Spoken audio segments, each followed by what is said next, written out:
Jai Shri Mataji.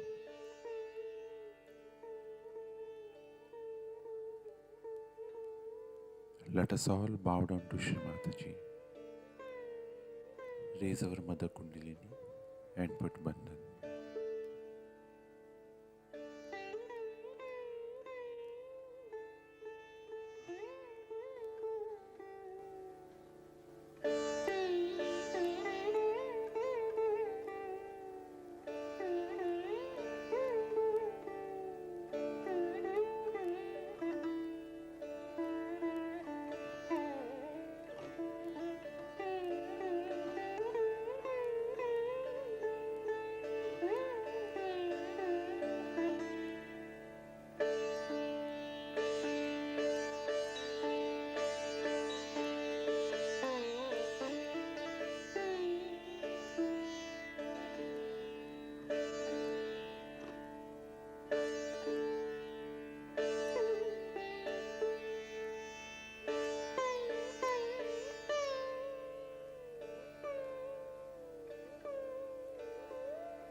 Shri Ganesh Mantra.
Let us now listen to Shri Mataji's speech.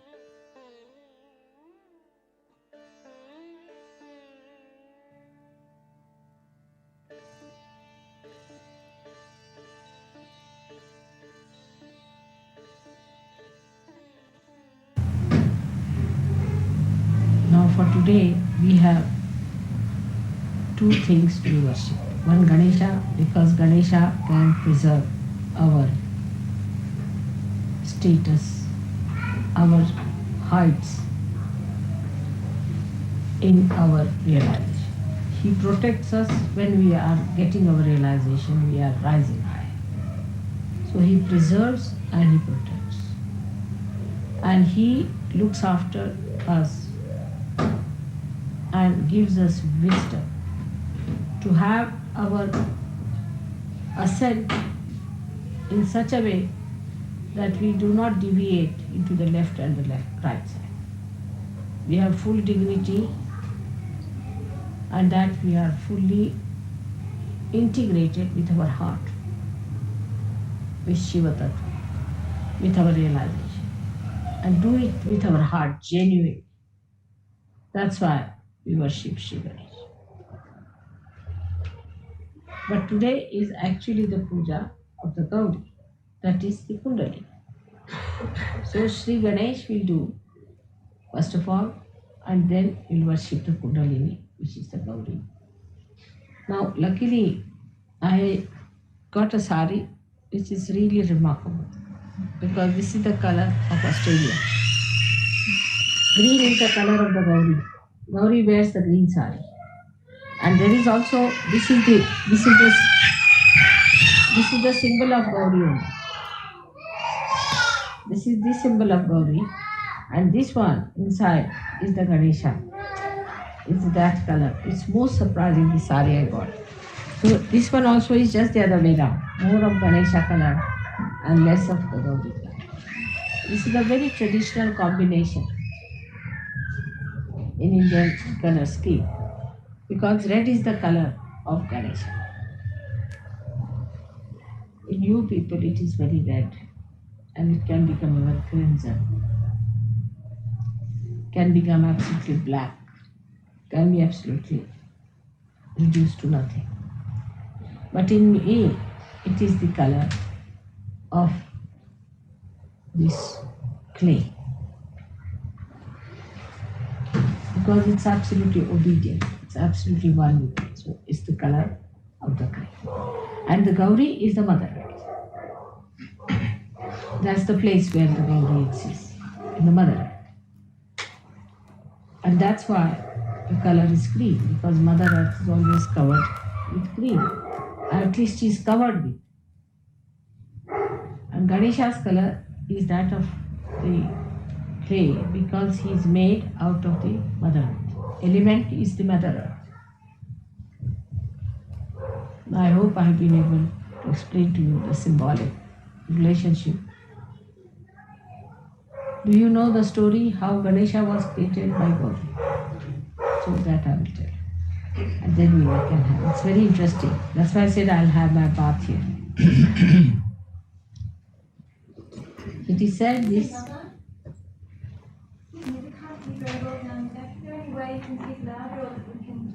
What she said? You cannot hear. You can't hear me? All right, so I'll have to shout. Not at all. Oh, all right. Should I use this? No, I'm afraid it. All right, this you can hear. So I'm now going to tell you the story of Sri Ganesha's birth. It's very interesting. It's very symbolic. This is Christ, and that is, he is the Omega and he is the Alpha and all that they talk of. They don't know what they are talking. It's so short form of what the whole thing is. They don't know Ganesh at all. Nothing. They just take one word here and there, just talk like that. So he's the first one created. Now it's very symbolic. The pure power of desire to be one with the spirit is symbolized in the Gauri. The primordial Gauri is that power which has separated from her Lord. We can say, in her previous lives, she was separated. And again, she is born as Parvati. And she wants to be one with Shiva, which is the spirit. So now the marriage has taken place, in the sense that now she can meet. The wedding has to start. But she is not yet married, in the sense that she is still a virgin, but married otherwise means she is now about to rise. Before that, she wants to have her bath, because she has to meet her Lord. So she must have her bath, the bridal bath. She's a virgin, absolutely virgin. And she goes for a bath. Now, she's afraid that anybody might come inside when she's having her bath. Look at the delicacy of the whole thing. This desire, which just is meant for the spirit, doesn't want to be exposed to anything else, any negativity coming in, anything happening. So she closes the door, but still she's worried from the backside somebody may come. So she puts this scented powder which we use in India. For the bride especially it is given. And rubs her body with that, and she finds that a lot of it comes out. So she makes the Ganesha out of that. Now imagine how much vibrated it must.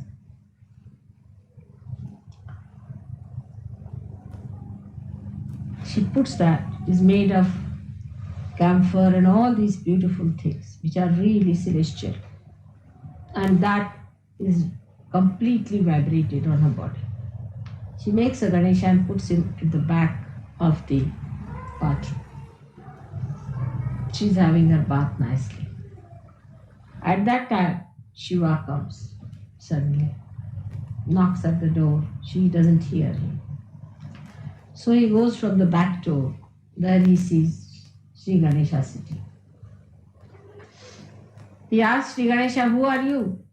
So he says, "I am the son of Gauri." Shiva can't understand. She is a virgin. This one is saying, "I am the son of the Gauri." See now the immaculate conception. Try to understand. So Shiva says, "How can she have a child? She is a virgin." And he thinks she's bringing slander on his wife, who is a virgin. So he cuts his neck in anger. And he enters into the bathroom. And Gauri is ready to receive him. And she looks out and she sees her child is dead. So he asks her,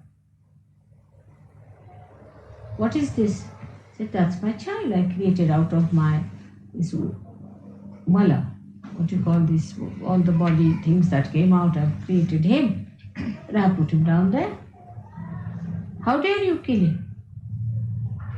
She said, "Now what to do?" He said, "All right. What you do is to go and find a head of any animal that is available, and we will put that on this trunk and he'll be my son again." Now it's all prearranged. Because this child was not to grow into a human ego and superego business. It had to be the embodiment of childhood, embodiment of childlike innocence, because he's the embodiment of innocence. So they had to get the head of an animal. Now the wisest animal on this earth is elephant. And elephant was saved in evolution in a very miraculous way is also another description which I'll give you later on. So a she elephant, mother elephant, was lying down with her back towards her child. That's why in India, women never sleep with their back towards their children. No, the child has to be in front, pudai, in front. Should never be put at the back of the mother. No, mother will get up and go on the other side and change the sides, but she would never put the child at the back. So the head of that little animal was cut and he brought it and was put for Sri Ganesha. And that's how Sri Ganesha was created. But you know, elephant is the conveyance of Mahalakshmi. So the body is from Mahakali.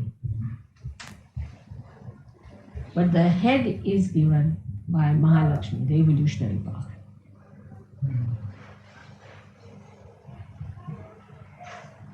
Now this Ganesha within us resides in the Muladhara chakra. some people who tried all kinds of tricks to find God must have seen the trunk of Sri Ganesha and must have thought this is the Kundalini. Because as a mother, I give them few marks for that. And that's how they started all these perversions and wrong things about Ganesh. But he is embodiment of innocence. And later on, you must read in Devi Bhagavad how he incarnated on this earth as Christ. And how he is going to come with his 11 powers on this earth as Kala. It is very difficult for Hindus to accept that Ganesha, such a dynamic personality like him, should become a person like Christ who got himself crucified. And it is impossible. At least Hindus have much wider knowledge and much wider sense. But it is impossible for ardent Christians to understand that Christ could be this elephant boy. That is beyond. Because for him, Christ should be a man who has no power to kill anyone. And then they say that he's coming to kill us. I don't know how they manage this.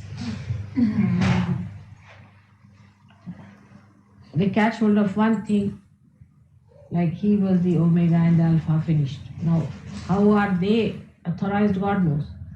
But whatever it is, they do not see the other things, that he had a mother. He said about the Holy Spirit. He said it in such a good way that I'll be sending Holy Spirit. And also he said that those who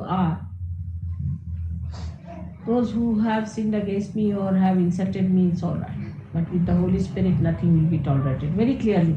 Why did he say so? He is Alpha and Omega, but why did he say so? Of course, he is the first who was created. And at this stage, at Kalaki stage also, it is he is there at the end, no doubt. But that doesn't mean because you are Christians, you have a special right. Not at all. On the contrary, I would say many Hindus have much more right on Ganesha than you have. Because you have spoiled your innocence. They have not spoiled their innocence.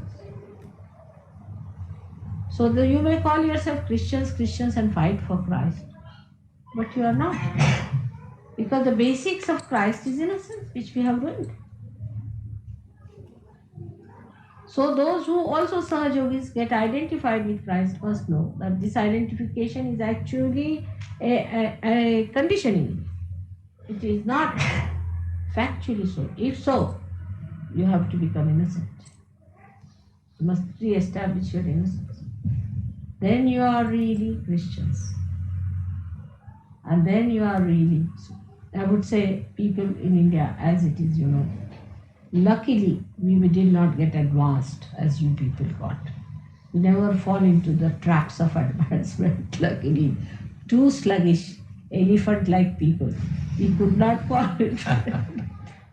India is large like an elephant. Everything comes in, it just goes on throwing this side, that side, doesn't accept anything. We never bothered about Freud. For us, he's some sort of a legendary fellow living in food's paradise. We never accepted. Nothing can penetrate that elephant easily. You see, it just goes on blowing off all the things that comes down. So nothing got into their heads. They never spoiled their innocence simply because they are too large and very lethargic to new ideas. And that's how they have, despite everything, they are not converted Christians, they never heard of Christ, some of them.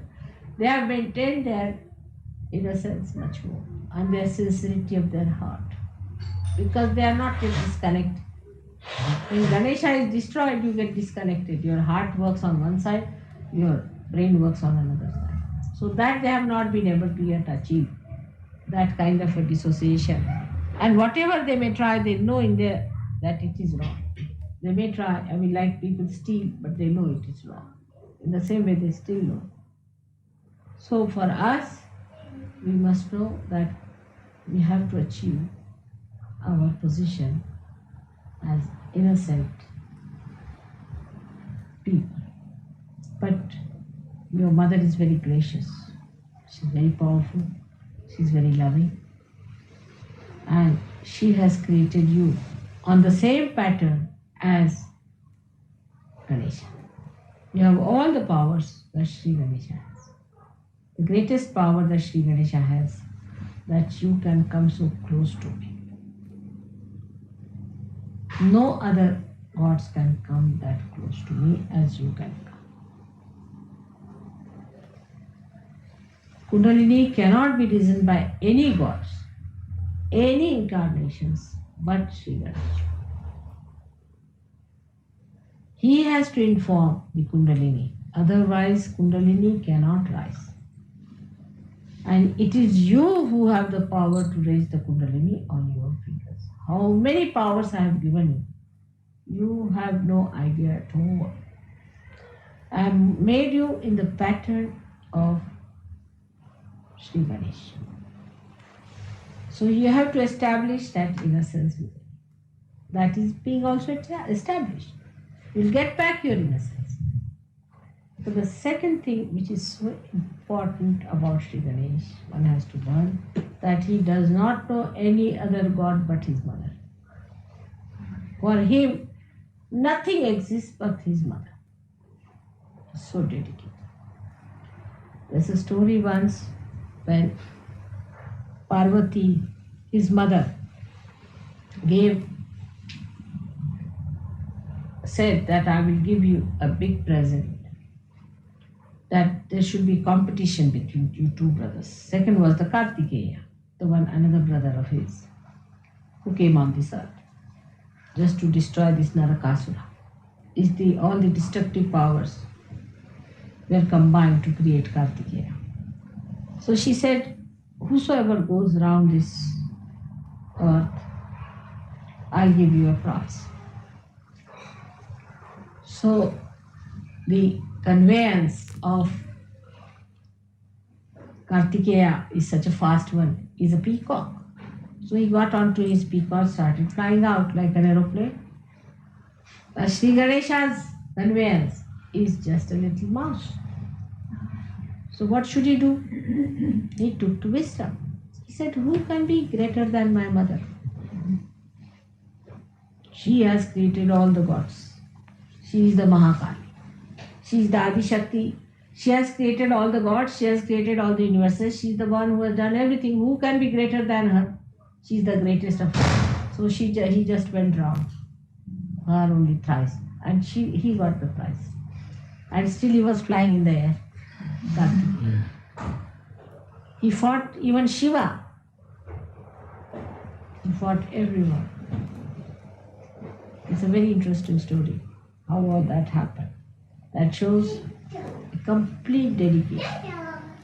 And for Sahaj Yogis, it is important to understand complete surrendering, dedication, and also a genuine feeling from the heart. I will ask Rahul Bhai sometimes to talk to you about the protocol. That's important. Though I'm so close, even Christ would not say anything. Sometimes the way you people talk to me, I'm amazed. Certain things you say to me, I'm amazed. How can you say these things to me? Knowingly what I am, but you forget. So it is important to understand that they were great because they knew the greatness of their mother. In the same way, you all have to learn certain protocols which Rahul Bhai will teach you so that you do not make any mistakes of saying things which are not proper. It comes from bad Vishuddhi, no doubt, but consciously if you work it out, you will do good to yourself, because you know anything against the Holy Spirit won't be tolerated. Anything. Can you believe it? What strong words these are. Just think of it. Anything against the Holy Spirit. So one has to understand the protocol. For Sahaj Yogis, don't talk against this Holy Spirit, but the protocol is there, which one must understand. And how far to go, how far to understand is very, very absolutely rudimentary for certain. So today we have a great of Sri Ganesha's mother being established, incarnated. Today is the day she had her bath, we can say. And that's why I said I'll come and have bath here. About the times and timings, one should know that mother knows best. Everything works out with the timing properly, because you are ahead of India, and all the timings work out in that way. So everything has to work out in the way actually the timings are of the moon. So you don't have to worry about what is the timing, what time it works out, this thing, that watches and all that. In Sahaja Yoga work out according to my understanding. So one has to relax and just enjoy the puja. I think today you are going to receive lots of vibrations. Just enjoy them. Just enjoy them. And if your ego is there or anything, just ask them to shut up. That's all. All right?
Mahamantras.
Thank you, Shri Mataji, for this beautiful morning meditation. Let us all bow down to Shri Mataji, raise our Mother Kundalini and put bandhan.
We will continue with our morning meditation tomorrow morning, same time. Jai Shri Mataji.